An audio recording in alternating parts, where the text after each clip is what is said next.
Hi, welcome. I'm Jill Jonathan with Red Wine and Blue. We are a community of women who use digital media and friend to friend organizing to change the world one suburb at a time. And today we are going to be talking about the American identity crisis, which happens to be Kat Calvin's, the name of her book that drops next week. So she will be our special guest. And Joe, as in JoJo from Jers, will be joining as well. So I see Joe. So I'll try to get her joined here.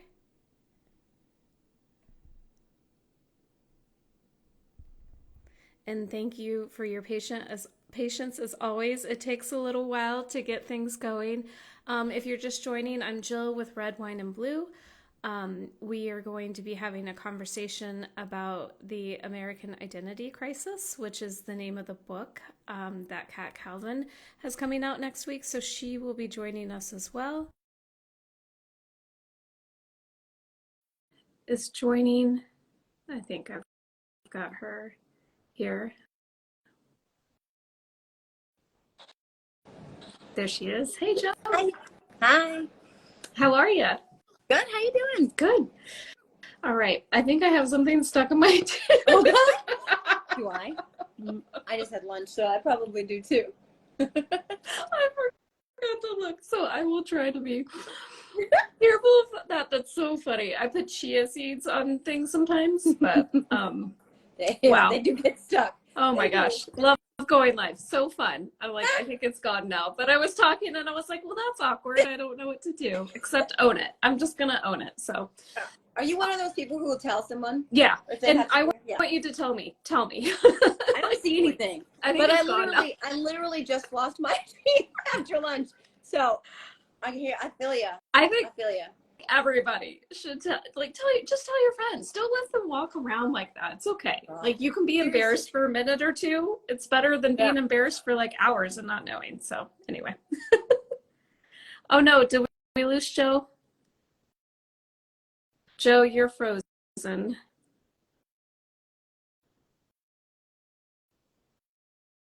Okay, these IG lives can be so fun.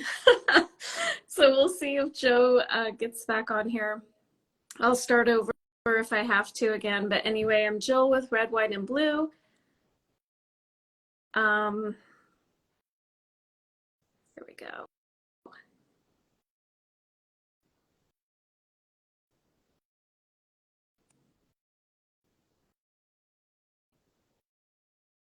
All right, Joe. There we go. I think we got you. Hi, sorry. It's been one of those days.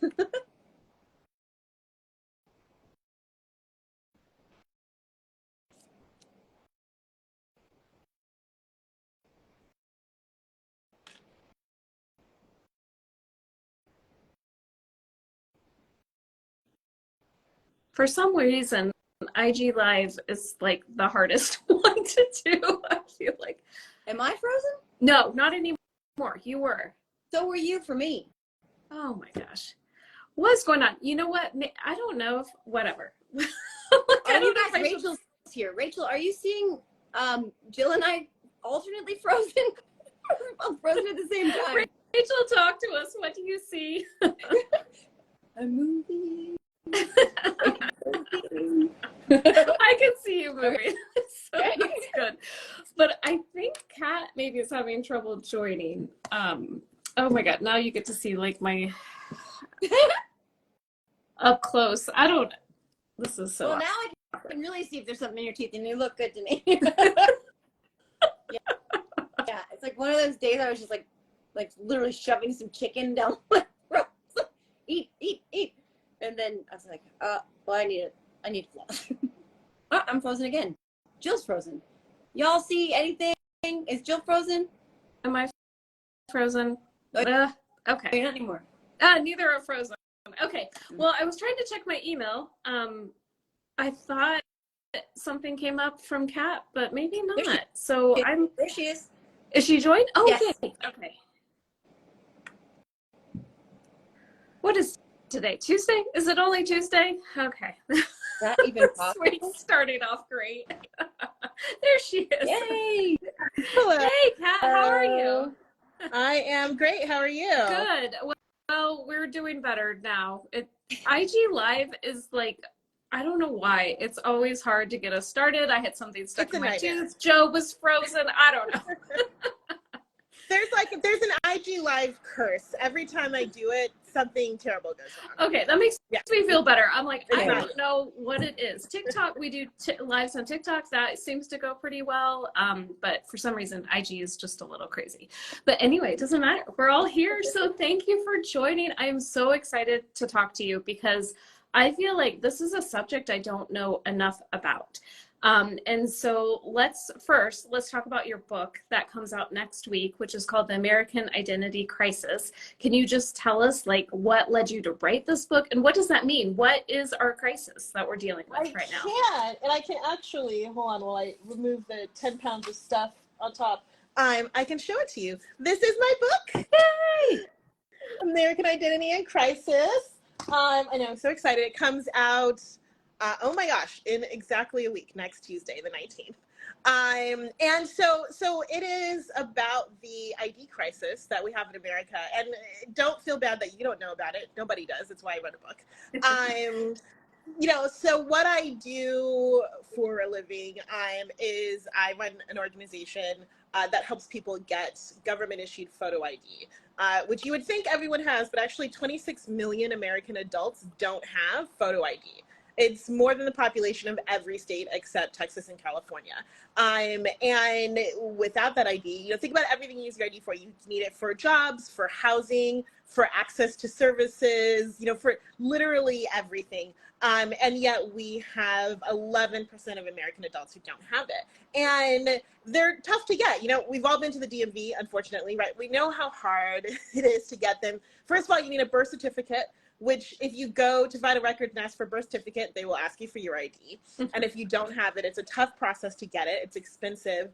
And 15 to 18 million Americans don't have access to their birth or citizenship records. So, already 57% of our clients, we have to go through the really hard process of trying to get a birth certificate without an ID. Then you have to think about there's cost, there's residency document requirements, which if you are unhoused, right, or someone who is a young person living with parents or a senior or whatever, you may not have those. There's so many different things. And so we've created this situation where we've made IDs so difficult to get that 26 million people don't have it. And so what the book is all about this problem and what it looks like for individuals, about the different demographics of folks. So we talk about veterans, which is the thing that infuriates me the most, that there are millions of veterans who don't have ID, seniors, returning citizens, young people, etc. The book talks about my journey in discovering this, because I didn't even know how big the problem was until after I started the org, and what it looked like for us to really learn and figure out how to solve this. And then so I have a 501c3 that helps to get IDs, Spread the Vote Plus Project ID. But then we have a political arm, our C4 Project ID Action Fund, and we're working on policy changes. So we've got a bill in Congress, the IDs for an Inclusive Democracy Act, that they would put us on par with every other country in the world, because we would create a free federal ID. Because this is a problem we only have in America. There's no other country that has this issue. And so we could just create a free ID that everybody could have. And then we've got legislation in the California state legislature. We're working with other state legislatures to try to increase access to IDs through policy. So that's what the book is about and what I do. So I'm curious, congratulations on the book, by the way, but I am curious to go back to what you said about how you got started on this journey that you didn't know. How did you get started on this journey? Yeah, so like most people, when I started this, when I thought about IDs, I only thought about it as a voter ID issue, right? Like, that's really the only time we hear about IDs politically. And so after the 2016 election, I'd studied voter suppression in law school, I'd run some other orgs, et cetera. And then after the 2016 election, I saw it, I'd sort of been paying attention to this voter ID thing that was happening. And I was like, we got to help people get IDs so they can vote, like this, and there's nobody like doing this nationally. We should do this. And then I got started, and it was about 2 minutes in that we realized, oh my God, this is a bigger problem. Like, we were talking to people about getting IDs to vote, and they were like, I need a job, I need a place to sleep, I don't know how I'm feeding my kids tomorrow. I need an ID for that. And I realized, like, oh, I'm so wrong about what's happening here. And so we switched everything, and we were like, we're going to get people DMV IDs. We're going to give them the IDs they need to live lives and to be safe. And then, the thing is, once you help people with the thing they need, so one of the most common things that people say to us when they get an ID is, I'm a person again. Because you don't feel like you don't belong to society without one, right? You're not a person. There are like food banks that won't give that won't give you food without an ID. Most shelters won't let you sleep there overnight without an ID, right? So you cannot survive. And so you can't even think about civic participation if you don't feel like you're a human being, right? If you're not a part of civic society. And so we really realized how big an issue this was. I'm outside of voting just for life, and started helping get people IDs that they needed for their lives. And then when we talked to them about voting, they're like, yeah, absolutely. Like, first of all, I feel like a person, but also you are someone who has come through and followed through on your commitment to help me with the thing I care about, so I know I can trust you, right? Like, you didn't just fly in October and like start talking to me about voting for you. You actually helped me. And so it really was that opened my eyes to the fact that this is definitely a voting problem. I mean, 36 states have voter ID laws, and really functionally you need an ID everywhere to vote. But it was about life and survival, and literal life or death.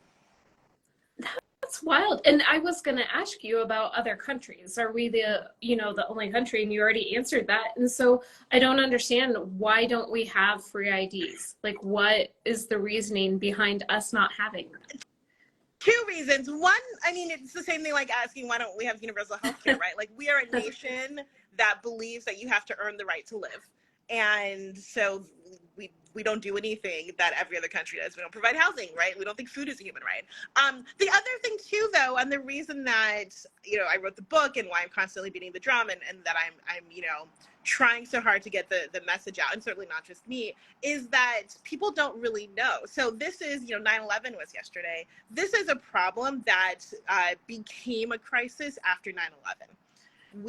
So the 9/11 terrorists had something like 36 state IDs that they had gotten relatively validly. And so this is where Real ID comes from. The 9/11 Commission realized this was a huge issue, but Real ID still hasn't really gone into effect nationally. But almost overnight, every single DMV in the country wildly changed the rules to make it a lot more difficult to get IDs. And the thing is, most DMVs, the requirements for what kind of documentation you need, et cetera, that's not statutory. It's just a person, whether it's the person who's in charge of the Department of Transportation, or, it's literally just Muriel Bowser in DC. Like, there's just a person who can make these decisions. And so all 50 states, the district, they all immediately made it much harder to get an ID. Because what we do as a country is we defensively overreact, and we don't think about who it'll hurt. So for most of us who are of a certain age, it's hard for us to even understand how hard it is, because when we got our first IDs or driver's licenses, it wasn't that hard. It used to be, if you had a state ID in Arizona and you moved to California, you just took your ID and they just give you a California one, right? Now you need all of the original documentation, you need everything. And so we're only 22 years into this issue. It takes America about 150 years to realize that something's a problem. This is an issue that only impacts the most vulnerable people, right? You're almost always going to be unemployed because you don't have an ID. You're often going to be unhoused. You're going to be low or mostly no income, possibly a returning citizen, right? A survivor of domestic violence or sex trafficking, right? Like, you're a person no one, and politicians especially, don't pay attention to. And so nobody knows or really cares about what's happening to this group.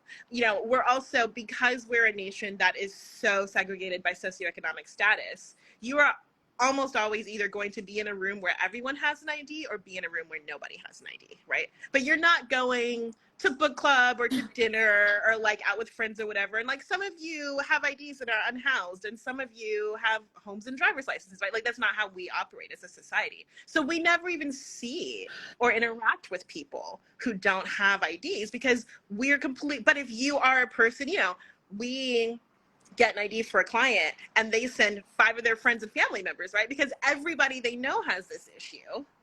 Because if you are unhoused, if you are living in poverty, everybody you know is as well.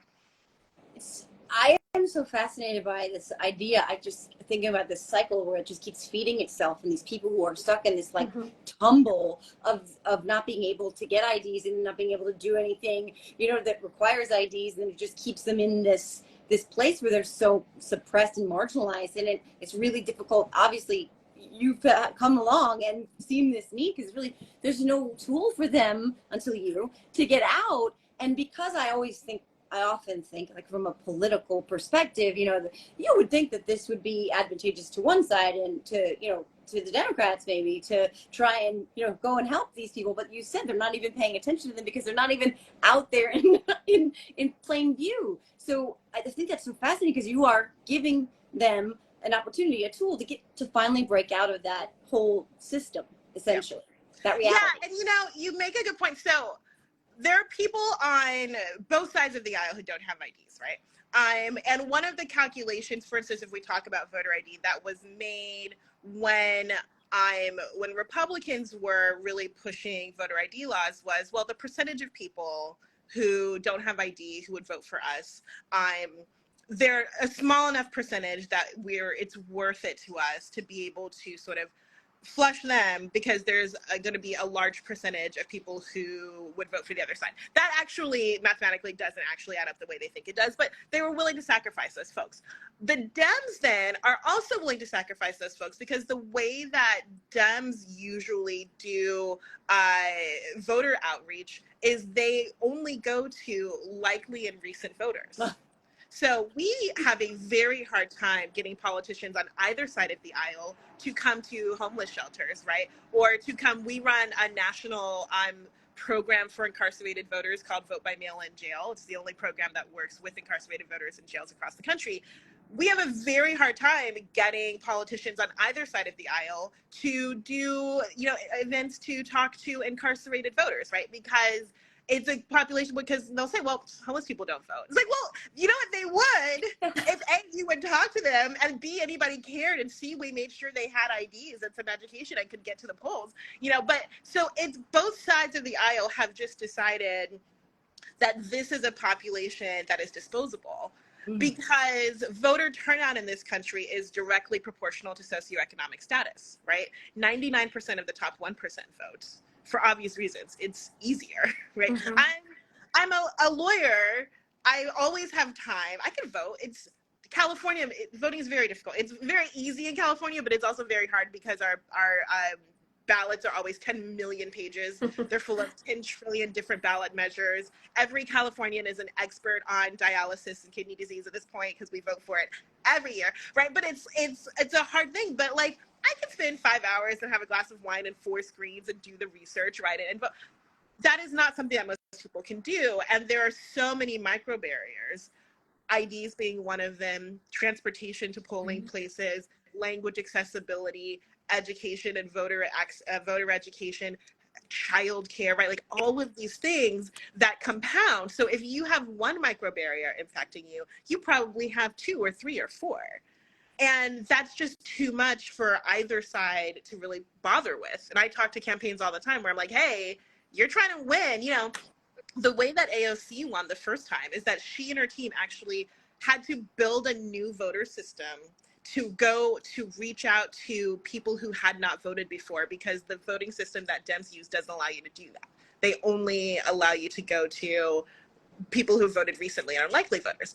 And so AOC went around, because she was trying to be an incumbent, to all the people who never voted and said, hey, I know why you don't vote. He doesn't represent you. I will. And she won, right?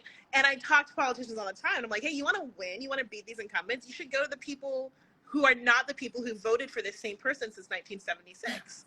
and also maybe make sure that they have an ID and make sure they have a ride to the polls and make sure somebody is watching their kids and make sure you've sat down with them and explained all of the offices that they're running for, and that all of the materials are in a language they understand, and that the polling places are ADA accessible, right? Because all of those things need to happen. And they say, no, we're just going to go with the likely voters. Like, we're going to run the same playbook because they're disposable, right? These are not people who matter. And that's why nobody in America knows that this is an issue, because they're not people we care about. Wow. I'm just like, it's so much. And same for me. Like, voting is easy for me. It's just like down the street. It's my kid's school. I go there. I can wait in line for a few minutes. And I've heard other people say, like, well, I don't understand why it's so hard for people to vote. Like, it's so easy for me. I'm like, yeah, for you. Yeah. Not having the concept of how things affect other people. And so just appreciate the work that you do, like getting that message out there.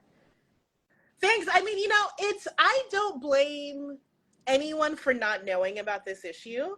Even politicians, RC4, we work with politicians and we endorse politicians, and we go to folks who care about housing and homelessness, right, and all of these issues. And I'll say, hey, you know how IDs connect all of this? And they have no idea, right? Like, no one's talking about it. And, I think that for most people, I've had a passport since I was an infant. And then I got a military ID at 10 and a driver's license at 16. I've never had a conscious moment of my life without an ID. I didn't know this was an issue until I started an org, right, about IDs. So and it's the same with voting. We don't talk about what these barriers actually look like. And now voting is such a partisan conversation that even I tune out. Like, there are just so many times when the news starts talking about voting or there's an article, and I'm just like, I can't do it. Again, I don't want to hear the fighting and the sniping, and both sides are wrong, and I can't deal with it anymore. And we've been dealing with it for so many years. So I don't blame people for not knowing this, right?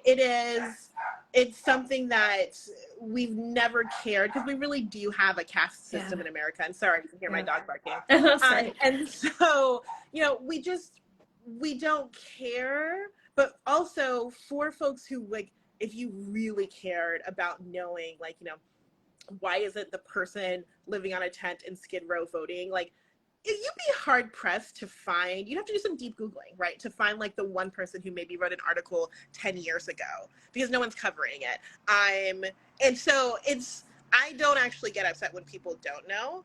And I always find that when I talk to people and tell them about the issues, people do care, and people are floored, and people are like, oh my God, I had no idea. And that's the thing that matters, is that people are willing to, and I hope, it's what I'm hoping with the book, read it and then say, oh my God, this is an issue. But also, hey, in my book, I give a solution to it. So, like, call your member of Congress, right? Like, this is the thing we can actually solve. It's not an intractable problem, but it is a problem that we need a lot more education on.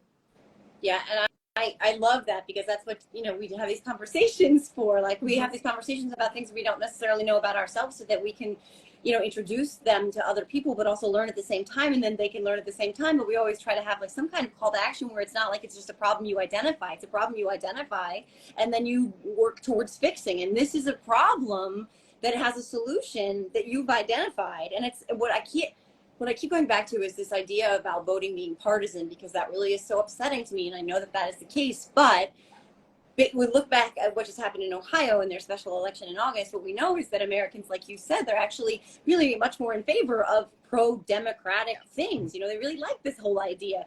And this idea that this segment of the population has gone without any representation and continues to go without that, to me, just as an American, is like, it's not democratic. And I whatever way they vote, I would prefer that they get brought into, the whole system. Democracy is a living, breathing thing that requires us, we the people. And so I think that does speak to a wide swath of Americans. It does. And, I think that there's so many ways, right? Like, there are a lot of people who will just be moved by compassion and the fact that we should be doing the right thing. But there are also so many reasons that just selfishly in a good way, we should consider this. If COVID taught us anything, COVID taught us a lot.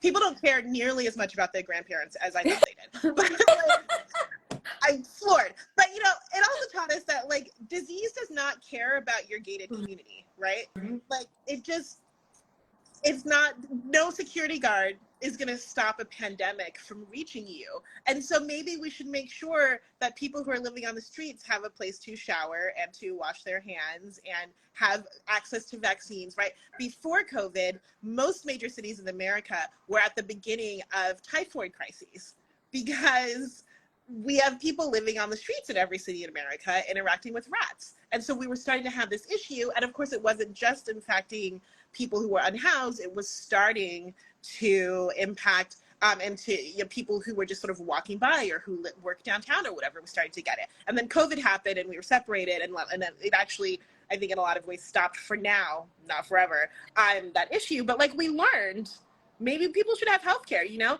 It costs us as a nation something like $26 billion a year to just for the costs of homelessness, right? Whether it's the cost of incarceration or emergency medical treatment or street cleaning or police or whatever, right? 26 billion a year. It would cost like $1 billion to give everybody an ID, right? Like the costs are wild. And then if you have 26 million adults who can't legally work, think of the taxes that aren't being paid, right? Think of all the people who would be off of the streets. Like there's just so many ways in which taking the very small amount of money and time that it would cost to give everyone an ID would vastly improve the lives of so many people. I have so many young people. I have someone I was just working with the other day getting a birth certificate. He just wants to go to school. Los Angeles City College is the biggest community college program in the country, and it's got so much money that you can practically go for free. And in fact, most people can go for free, but you have to have an ID, you know? And so I get so many people come in and like, I just want to go to school so I can get a job, so I can improve myself. And I could even do it for free, but I need this ID and I need this birth certificate and I can't do that. And, so when we're looking at really all of the things that we care about and all the ways we want to improve our country, where there's 11% of American adults who can't be part of that. I know. That's huge, right? Yeah, it's massive. I mean, and it's so interesting when you said America has a caste system. Like I read the book Caste, which I think Isabel Wilkerson. Oh my gosh, is that the author of the book? But that's what it's called. It's like Caste, and it's about the American caste system, and it is really interesting. Like it was. Yeah, it was very eye-opening, and everything she was saying, I'm like, oh my gosh, this is like so true. And I think it can be easy for us. Like I'm a compassionate person, so I hear this and I'm like, oh, it's so awful, but then I'm just gonna go on with my like privileged life. But what can people like us do? I feel like when I gain knowledge, I want to figure out what to do with it. What can I do with it? So I know you said like in your book, like you offer some solutions. Is there anything that you can share with us, today? Yes. Yeah, so the biggest solution, the thing that will permanently solve this problem is passing our bill, the ID for an Inclusive Democracy Act. It's in the House right now.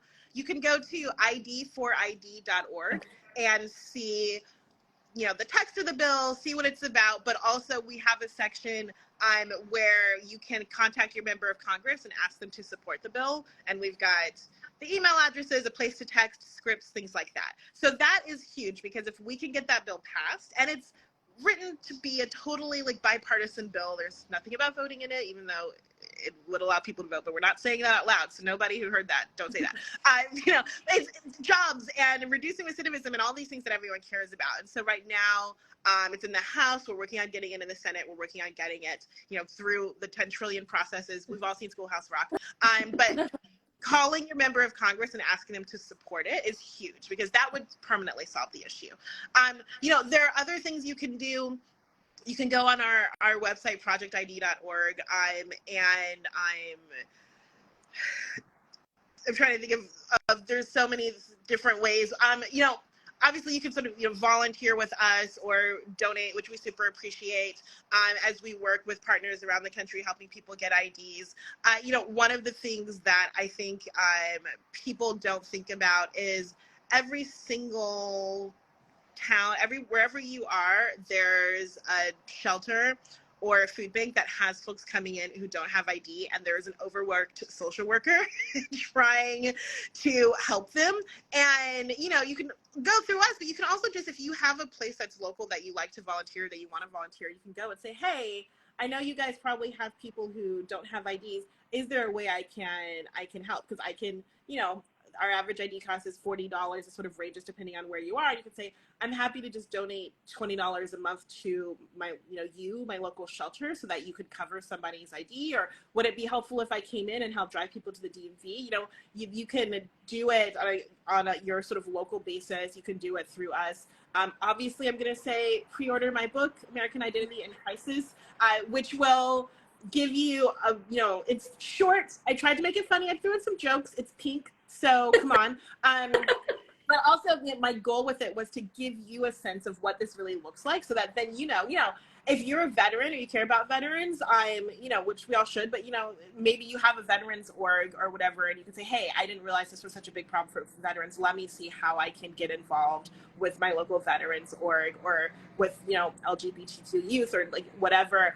So the book can give you a sense of what the problem looks like, so that you're then able to figure out different ways to help solve it. And, my life goal is to get this bill passed so that we can just make sure everyone has an ID. I sort of, I think about what it must be like for Ralph Nader to remember the days before we had seatbelts and airbags in cars, and the fact that now, like, that's such an absurd idea to us. It is. 20 years from now, for people to be like, oh my God, there was a time when people didn't have IDs. That's so weird. Like, didn't everyone just have this like free federal ID that we all get, right? Like, I want this to be such an absurd idea, and like we have to pass the bill to get to that point where it's just like, oh yeah, obviously everyone in this country can just get a job because they have an ID. Like that's an absurd idea, that would be an issue. And that's my goal, is to make this ridiculous. I love it. I love what you talked about, micro barriers, and like, I know we're going to wrap up, but like there's all these, I keep coming back to this idea of all these micro impacts, you know what I mean? This, all the different, I just see it like kind of shooting out at all the different places this would impact that are not at all partisan. Like you said, if you say, you support the veterans, this would help them. If you're one of those people who's complaining about homeless people in your town or in your city or wherever, you can actually help them get out of that. Like, it seems to me that it's a no-brainer, really. It is. And I mean, to also close on, when you're thinking about micro impacts, when you think about it generationally, we have so many parents who come in who have kids and they need housing, and maybe they've even gotten a Section 8 voucher, which is so hard to do. But you need an ID to claim Section 8 housing. And so we have all of these parents who come in and like want housing for their kids. And, if we get an ID so that parents have jobs and have houses, so that they can take care of their kids and provide them with good schools and with meals, etc., then we're impacting that whole next generation, And my sort of underlying goal has always been, if we just make sure that every adult in this country has everything they need, then every child will, right? Like, kids aren't in poverty because kids aren't working. Kids are in poverty because their parents aren't working.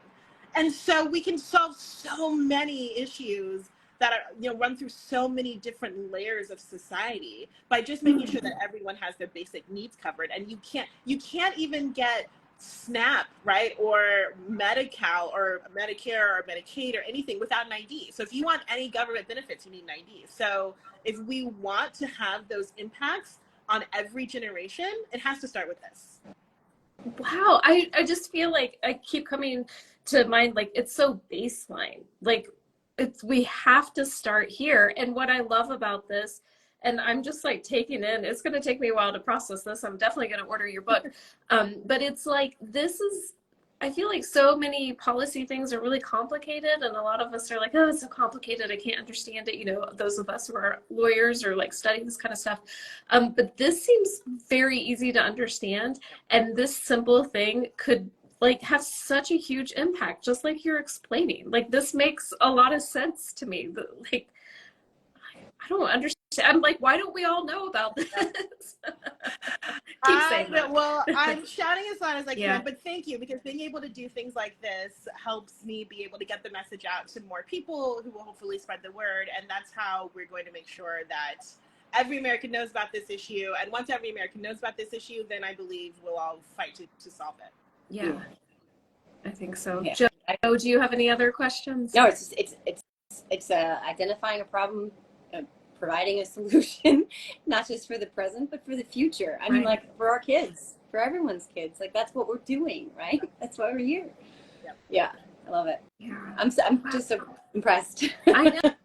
No, thank you so much for your time, and thank you everybody for joining. We save these on IG so you can watch.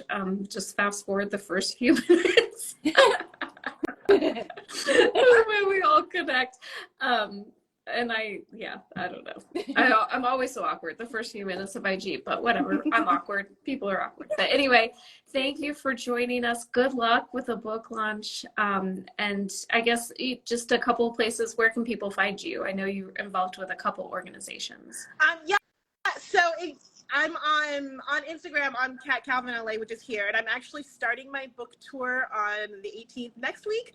And so I've got social, so I may be coming to a city near you, and you can come to my book tour. And I'm going to have local politicians or local leaders on issues of homelessness in every city that I'm in joining me on the book tour, so we can talk about how do we find solutions in each city. So I'm really, really excited about that, because it'll be a little bit of a book tour, but mostly let's actually figure out how we solve this here with somebody who's in power here. So Kat Calvin LA, you can also go to, and I've got the links in my Insta bio, which are probably easiest, but to projectid.org, spreadthevote.org, etc. And a link tree in my Insta bio, so you can pre-order my book. Thank you so much, Kat. Thank you for your time. And yeah, I'm sure we'll be in touch. I think there's probably more we can partner with, as far as Red, Wine, and Blue. So yeah, good luck. Thank you, everybody. Have a great afternoon. Thank you. Thanks so much. Bye. Bye.